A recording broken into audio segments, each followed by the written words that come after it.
Então, pessoal, vamos lá, vamos trabalhar aqui com vocês. Temos aqui muita coisa para estudar.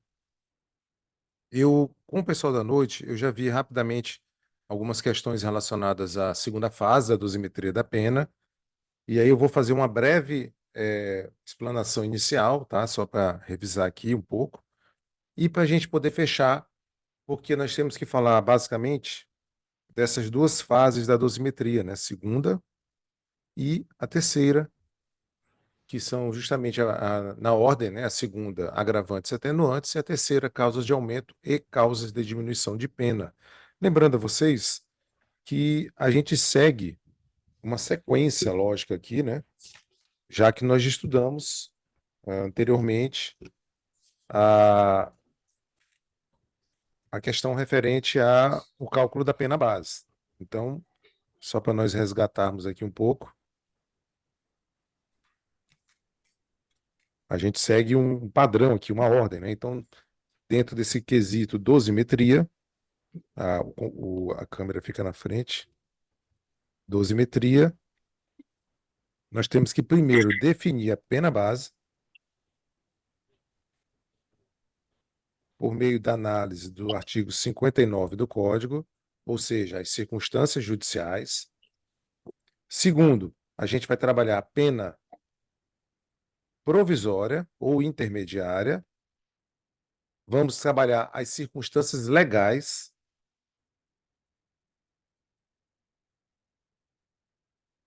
que podem ser agravantes ou atenuantes. E, por fim, a gente lida com a pena final, né? A última conta que a gente faz nesse particular aqui da dosimetria. E aí nós temos, por exemplo, também circunstâncias legais, só que causas de aumento e causas de diminuição de pena. Bom, temos aqui umas questões iniciais a tratar com vocês. Primeiro momento, na pena base, essas circunstâncias são circunstâncias judiciais, tá? Só revisando. Circunstâncias judiciais. Elas estão sujeitas a uma definição, uma conceituação e até mesmo a amplitude por parte do Poder Judiciário. Então, você, juíza, você, juiz, que for lidar lá na frente com essas discussões, obviamente você vai seguir parâmetros constitucionais, parâmetros de legalidade, a principiologia do direito penal, do direito processual penal, para estabelecer exatamente uma definição do que vem a ser cada circunstância judicial, considerando que elas não têm um conceito pré-dado, né? Pré-determinado, pré-estabelecido na lei. Então, fica realmente a ser definido pelo Poder Judiciário. E nós mostramos para vocês como isso não é tão simples assim, especialmente porque algumas circunstâncias judiciais elas acabam se confundindo com outras circunstâncias legais. Então, você tem esse choque, eventualmente, nas questões relacionadas aos motivos do crime. Você tem esse choque quando você trata da questão dos antecedentes da pessoa, né? E também das consequências do crime, como nós já mencionamos em sala de aula. E aí você vai ter que fazer tomar um certo cuidado para não valorar, ou seja, não apreciar duas vezes a mesma circunstância por conta do bis in idem, que você não pode estabelecer isso. Lembrando, para quem não notou, o bis in idem é proibido tanto a favor do réu quanto e especialmente contra o réu. Tá? Não se admite o bis in idem em nenhuma situação. É bom só apontar isso. Outra coisa que é interessante, tanto na pena base quanto na segunda fase, nós precisamos respeitar o limite estabelecido na lei, né, que a gente chama de pena mínima e pena máxima. Só lembrando, né, que a gente trabalha com o preceito primário,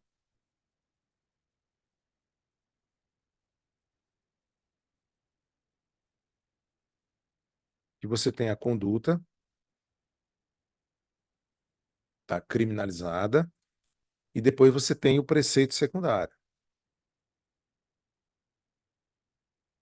No preceito secundário, nós temos a pena. E essa pena, quando for privativa de liberdade, ela geralmente está estabelecida em dois patamares, né?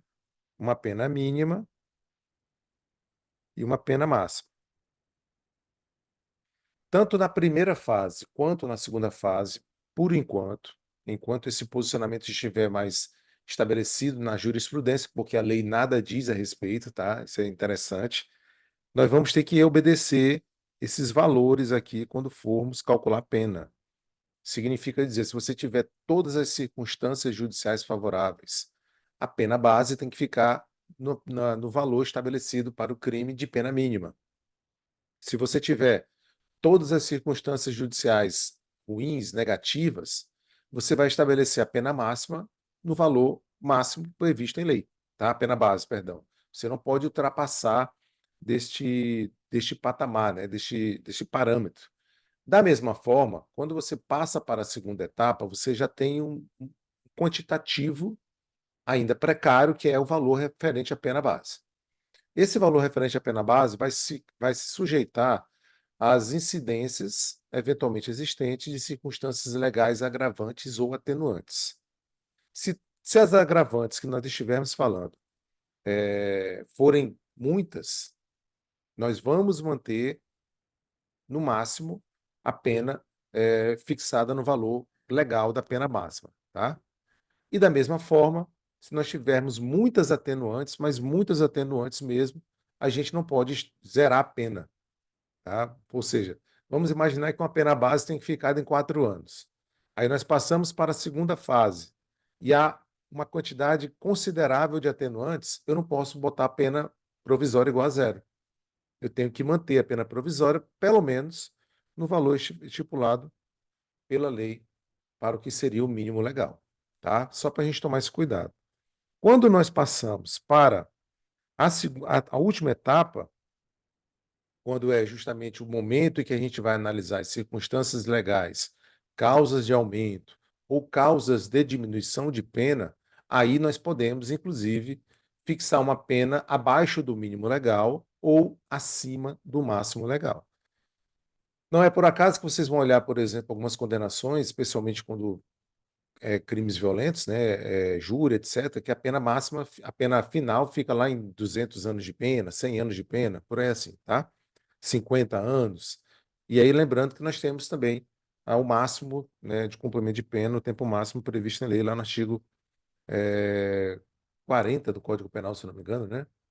Depois eu confirmo aqui o dispositivo, acho que é o artigo 70 do Código Penal, tá? Só confirmar, são 40 anos no máximo de cumprimento de pena e temos que tomar só cuidado em relação a isso, tá bom?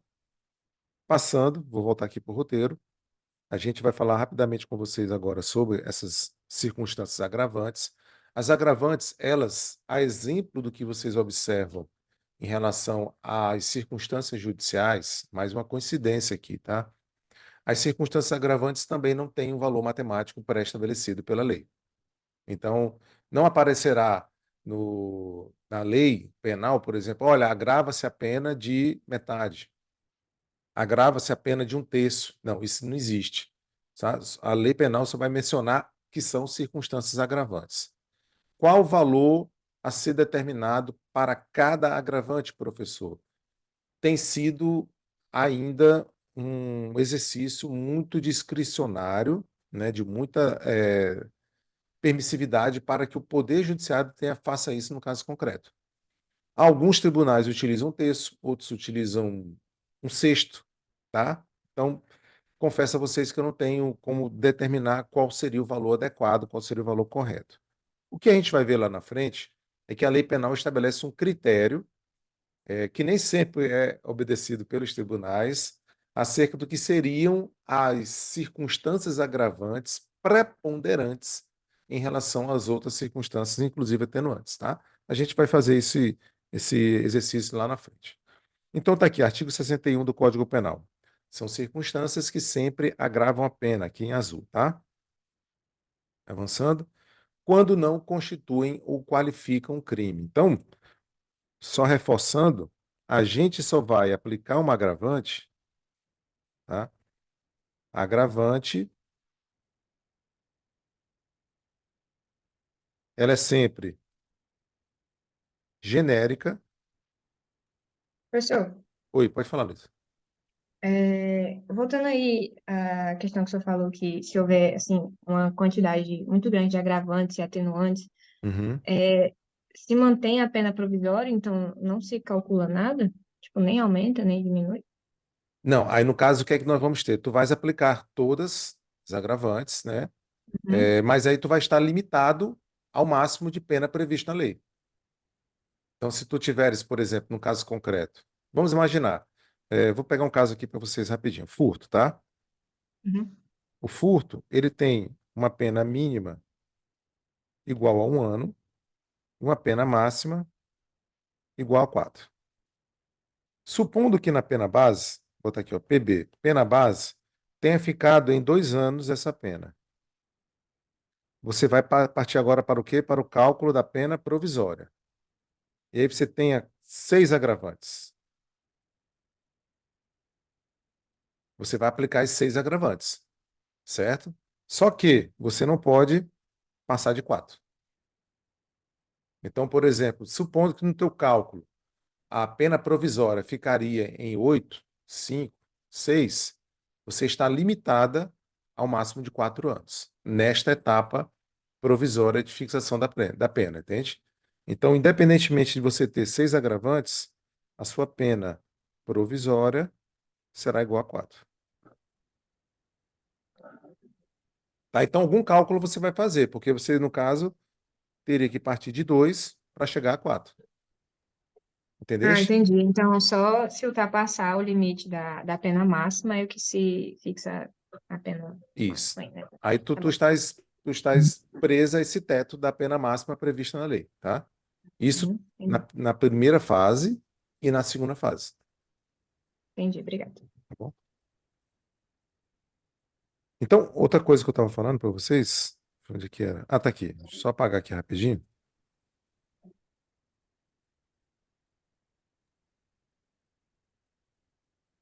Mexeu com matemática e o juízo dá uma bugada, né, pessoal? Mas vamos superar isso.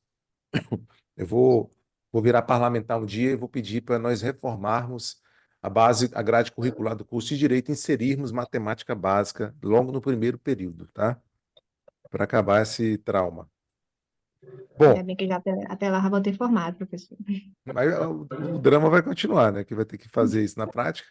Mas imagina você fazer um concurso para juíza e tem que fazer uma dosimetria da pena lá, né? Tristeza. Bom, quer falar, Vinícius? Aniversariante do dia? Não? É, Opa. Não, não, desculpa. não, tranquilo. Bom, então assim, a agravante ela é sempre genérica e subsidiária, tá? Ela é sempre genérica porque geralmente ela está na parte geral do Código Penal. Então ela não traz assim uma situação específica para um crime só. É nesse sentido que ela é genérica. Ela se aplica a todo e qualquer crime. Por exemplo, quando você fala na agravante da reincidência, ela está limitando a um tipo penal específico? Homicídio, furto, roubo, tráfico, alguma coisa assim? Não. Então ela se aplica a todo e qualquer crime. Ela é genérica. É nesse sentido que nós utilizamos o termo genérico, tá? Agora, quando que ela é subsidiária? Ela é subsidiária sempre que ela não se configurar uma qualificadora ou uma elementar. Então, o juízo que você tem que fazer é o seguinte, ó. Primeiro, você vai analisar se é uma elementar. Isso aqui é uma ordem, tá? Segundo, se é uma qualificadora. Terceiro, se é uma causa de aumento. E quarto, se é uma causa de diminuição. Se não for nenhuma dessas, aí você vai ter uma agravante, tá? Porque ela é subsidiária. Somente se você não estiver diante de uma elementar do crime, que nós já sabemos o que é, de uma qualificadora, de uma causa de aumento ou de uma causa de diminuição, é que você vai aplicar uma agravante. Alguém quer falar? Escutei um ruído aí, alguma coisa assim. Tudo bem? Então nós vamos respeitar essa ordem aqui, certo? Sempre que você descartar determinada circunstância como elementar, como qualificadora, causa de aumento ou causa de diminuição, é que você vai aplicar, por fim, como agravante. É por isso que a lei fala, quando não constituem ou qualificam um crime, tá bom? Ter o agente cometido o crime por motivo fútil ou torpe, para facilitar ou assegurar a execução, a ocultação, a impunidade ou vantagem de outro crime, a traição de emboscada ou mediante dissimulação, outro recurso que dificultou ou tornou impossível a defesa do ofendido, né? Lembre-se o seguinte, o homicídio, ele traz algumas formas qualificadas, né? Que são as seguintes. O homicídio é qualificado se cometido mediante paga ou promessa de recompensa ou por outro motivo torpe. Então percebam que o inciso segundo, a linha A, que trata das agravantes, fala que é um agravante quando o crime é cometido por motivo fútil ou torpe. Bom, eu acabo de mostrar para vocês aqui embaixo que isso, né, ou essas circunstâncias, elas qualificam o homicídio. Então, nesse tipo de situação, o que é que você vai fazer? Você vai utilizar essa agravante, essa circunstância, não como uma agravante, mas como uma qualificadora, que a própria lei diz, em havendo uma agravante que seja uma qualificadora, tá? Como é que eu vou saber que ela é uma qualificadora? Eu vou diretamente no dispositivo legal que trata da respectiva infração penal que eu estou analisando. No caso, se eu estou falando de um homicídio, eu vou ter que ler o artigo referente ao homicídio e compreender se aquelas circunstâncias qualificadoras também são, ao mesmo tempo, agravantes. Em sendo o caso, eu aplico apenas como qualificador, tá? Então, é um juízo de exclusão aqui que você vai fazer. Se é qualificadora, não será agravante. Eu não posso pegar a mesma circunstância, analisar como qualificadora e analisar como agravante, sob pena de dupla punição pelo mesmo fato. Tá bom? Outra situação, no homicídio, se você comete o crime por mediante traição, né, uma aula que vocês vão ter no semestre que vem, isso também é uma causa de qualificadora. Na jurisprudência é muito comum, e até mesmo em doutrina, que se veja uma associação do crime de traição quando ele é executado por meio de uma atuação em que a pessoa foi atacada pelas costas, tá? Não que seja uma regra absoluta, mas é um indicativo que é muito comum, tá? Olha só. A gente utiliza aqui, por exemplo, em que a vítima foi agredida cruelmente e depois baleada pelas costas, né? Então, geralmente isso está presente na leitura, né, na análise que se faz desse tipo de circunstância, da forma, do modo como o crime foi cometido, mediante traição. A questão da dissimulação também é uma qualificadora do homicídio, né? Uma pessoa que se aproxima de alguém como uma pessoa, digamos assim, não perigosa, uma pessoa. Ah, eu chego tá aparecendo aqui para mim, o Vinícius. Chego pro Vinícius, pego, Vinícius, é, tu sabes me dizer onde é que eu chego?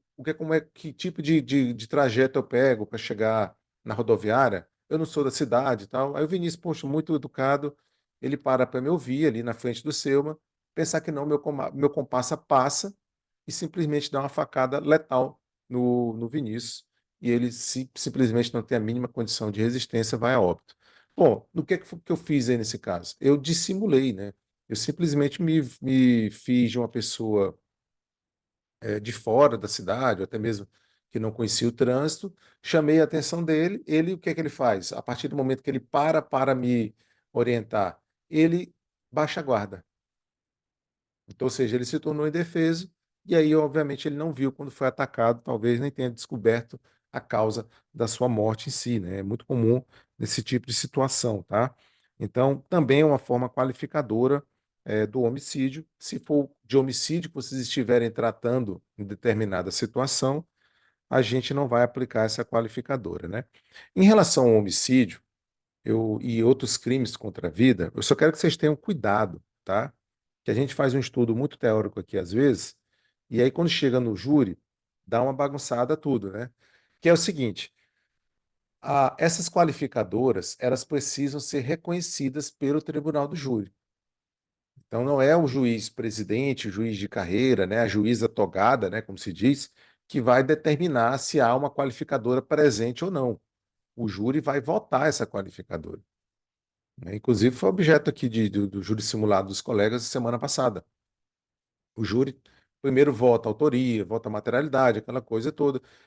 Vota se, por exemplo, não reconhece, se não absolve o acusado, aí depois ele passa a votar as qualificadoras, né, porque fazem parte da acusação. Então, uma vez vamos imaginar que o júri reconheça mais de uma qualificadora, aí é outro tipo de debate que a gente vai ter lá na frente, tá? Outra forma agravante genérica é o emprego de veneno, fogo, explosivo, tortura, outro meio insidioso ou cruel, ou de que possa resultar perigo comum, tá bom? A questão do emprego do veneno foi até objeto agora de um empresário, né, que supostamente foi assassinado por envenenamento. Está sendo apurado e ele teria comido um brigadeiro grande, um brigadeirão, está assim relatado na imprensa, né, na mídia comercial. E aí, supostamente, uma cigana, né, uma história muito atípica, né, que está sendo abordada aí, ela está sendo investigada pelo suposto envenenamento desse empresário, não me lembro agora qual foi a cidade, né? A questão do veneno, além do veneno impor um sofrimento maior para a vítima, você tem também uma situação em que a vítima ela não sabe que está ingerindo veneno, né? Então, isso também é um motivo de você ter uma reprovação maior dessa conduta, né? Porque, de fato, é uma conduta muito covarde, né? Muitas vezes você tem até em relação à pessoa um tipo de confiança, um tipo de proximidade, e a pessoa confia em você, ela não vai cheirar o material, ela não vai conferir o material e acaba ingerindo aquilo sem saber que está ingerindo a causa da sua morte. Então, no conceito de veneno, a gente não usa apenas, como eu já mencionei, aqueles produtos que tenham lá uma caveirinha, né? Que não o seu Madruga fez, ou então aqueles produtos clássicos como Baygon, Detefon, etc., chumbinho, qualquer produto que possa causar eu diria, um colapso químico na vítima pode ser considerado veneno, desde que o agente criminoso saiba disso.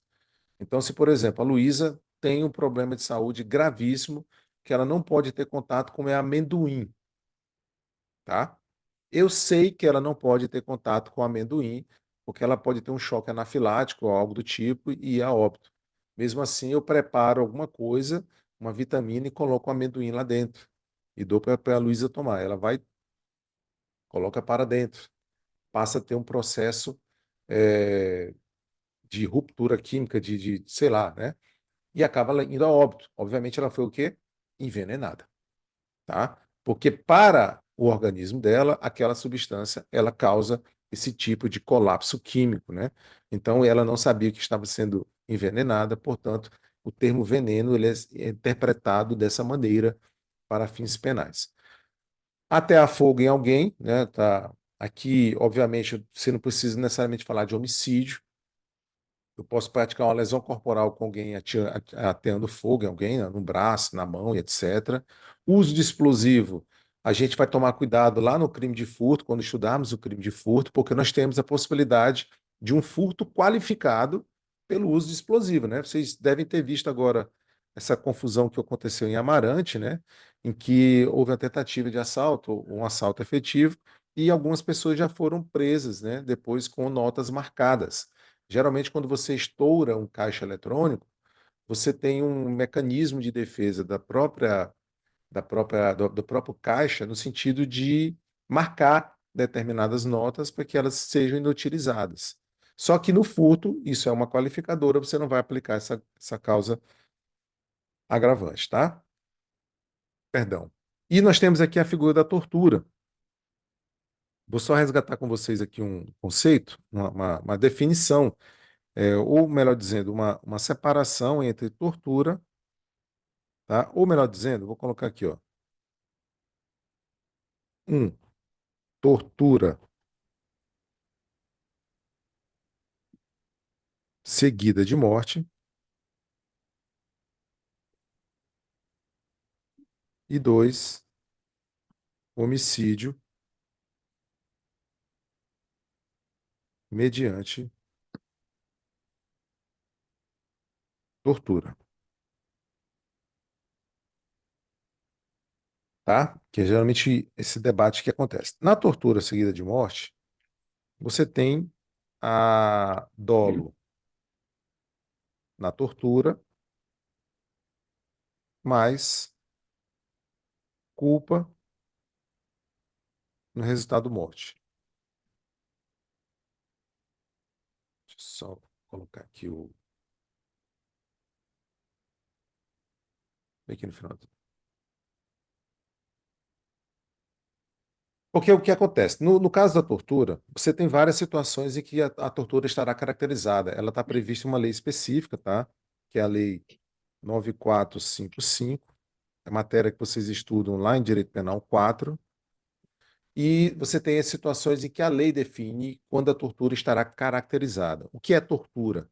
Tortura é você submeter alguém a intenso sofrimento físico ou mental, em busca de alguns objetivos ou por algumas questões. Por exemplo, eu posso torturar alguém para que essa pessoa cometa crimes, eu posso torturar alguém para que essa pessoa emita alguma declaração, seja declaração criminal, seja declaração civil, um recibo de pagamento, algo do tipo, tá? A tortura vai também abranger essas situações. E eu posso torturar alguém também por questões de discriminação religiosa e etc, tá? Aqui está dizendo que eu tenho pouco tempo para fechar a reunião. Então, eu vou fechar aqui a reunião, tá? Faltam 9 minutos. Eu vou só terminar essa explicação da tortura, eu fecho a reunião e a gente volta com outro link, tá bom? Sim. Então, e também tem a tortura para imposição de castigo, correção e etc e tal. A tortura, então, portanto, ela não é necessariamente um crime em que você busca matar a vítima. Você busca fazer a vítima sofrer. Quando essa morte advém, isso aqui, inclusive, vale mencionar, não é algo pacificado em doutrina, né? Mas vem sido defendido por muita gente, então eu utilizo assim também. Essa morte que é decorrente de uma sessão de tortura, ela é uma morte culposa, tá? Então se trabalha com essa medida essa figura do préter-dolo aqui também. Quando você está no homicídio mediante tortura, o que é que você tem? Você tem dolo na tortura, mais dolo na morte. Porque no homicídio mediante tortura, você quer matar a vítima, você busca matar a vítima. Só que você elegeu um método que amplifica, potencializa o sofrimento dessa vítima e o faz mediante tortura. Então, em nenhum momento essa vítima, você está interessado necessariamente em obter dela uma declaração, uma certidão, obter que ela cometa um crime. Não, você vai fazer o quê? Você vai fazer essa pessoa sofrer até o momento dela morrer ou você matá-la com um tiro, sei lá, se é que pode se chamar esse tiro de misericórdia. Então vamos imaginar, você quer se vingar de alguém, você vai lá e vai quebrando osso por osso da pessoa, uma sessão odienda, né, de tortura, e aí depois você vê que não tem mais nada a fazer, você vai lá e dá um tiro na cabeça dela. Ou então você pode simplesmente deixar essa pessoa agonizando até a morte, tá? Isso também é um método de tortura, você impôs essa vítima um sofrimento atroz, né? Para nós inimaginável, dado que eu acredito que ninguém tenha passado por isso. Esse tipo de dor aguda, intensa, né? Incessante. E aí, enfim, você vai fazendo isso.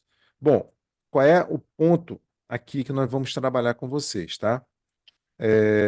Quando você tem um emprego de tortura, vejam que a tortura aqui, ela é uma elementar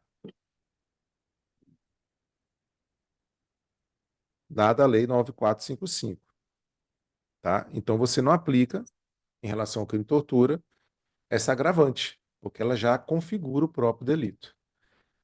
Aqui você tem uma qualificadora. Então aqui você também não aplica essa agravante, porque ela é o que? Uma qualificadora do 121, parágrafo 2º. Veja que eu estou tentando exercitar com vocês essa dinâmica referente ao caráter genérico e subsidiário das agravantes, especialmente, tá bom? Não vamos confundi-las com elementares e nem confundi-las com qualificadoras ou causas de aumento de pena, que também vão ter uma certa preferência em relação a isso, tá? Ah, um meio que possa resultar perigo comum. Então, por exemplo, você vai causar um incêndio, você vai causar usar um explosivo para matar uma pessoa, mas coloca um número determinado de pessoas em risco. Você pode causar, por exemplo, um naufrágio para matar uma determinada pessoa, ou um conjunto de pessoas determinados, mas coloca sabe, um potencial enorme de pessoas também em risco. Então, isso é o que nós chamamos de perigo comum, tá? Haverá agravante quando for praticado contra ascendente, descendente, irmão ou cônjuge, tá? A lei penal nesse aspecto não menciona a união estável, então a gente não agrega, e nem a antiga separação de fato. Em todo caso, nós temos como contornar isso aqui, tá? Porque nós temos a lei 11.340/06, que trata justamente das hipóteses de violência doméstica ou familiar contra a mulher, né? É o que nós chamamos de a chamada Lei Maria da Penha. Então, muitas dessas situações aqui já vão ter a sua pena tratada de uma forma mais grave, ainda que você eventualmente não aplique, por exemplo, a agravante aqui mencionada nos casos de união estável e nos casos de separados, né? Porque o termo separação em si, eu até mencionei para o pessoal da noite, a gente não utiliza mais praticamente, dado que você pode utilizar o divórcio independentemente de expor ao judiciário o motivo do seu divórcio. Pode ser qualquer motivo, gente. Qualquer motivo, ninguém é obrigado a continuar casado com a pessoa. Não está nem aí se o juiz concorda, se a juiz não concorda, é problema do juiz. Ele tem que simplesmente que deferir. É o Estado, né? E quando eu falo problema do juiz, é problema do Estado. O Estado não é, por exemplo, um, um mero casamenteiro, né? É um conciliador de famílias. O Estado tem que respeitar a vontade das pessoas, especialmente nesse particular, que nós temos tantos problemas, tá? Faltam 4 minutos, eu vou interromper aqui a apresentação, vou fechar rapidamente